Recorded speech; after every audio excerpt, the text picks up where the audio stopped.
আর হঠাৎ করে ছিঁড়ে গেল, সমস্ত মুক্তো পড়ে গেল।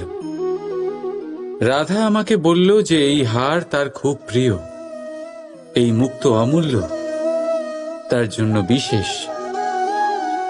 যখন রাধার জন্য বিশেষ, তখন আমি শুরু করে দিলাম এই হার ঠিক করতে। প্রথমে অনেক সময় লাগলো এই মুক্তো খুঁজতে গিয়ে, আর তারপর আরো সময় লেগে যাচ্ছে এই হারে এই মুক্তো পরাতে গিয়ে। ঠিক আছে,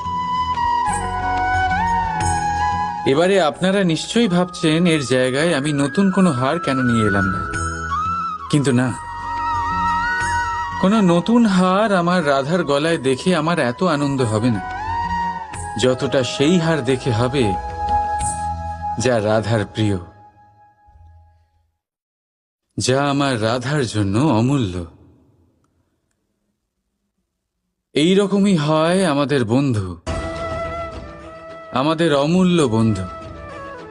তাই কোনো বিষয়ে যদি পরিস্থিতি খারাপ হয়ে যায়, কথা কাটাকাটি হয়, কোনো কারণে মতভেদ তৈরি হয়, তখন তাদের থেকে দূরে সরে যাওয়া একেবারেই উচিত নয়।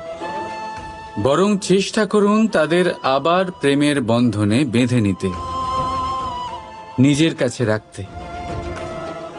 কারণ এই বন্ধন, এই অমূল্য বন্ধু, এদের মাহাত্ম্য জীবনে অনেকটাই আলাদা। তাই আসুন আর ভালোবেসে বলুন,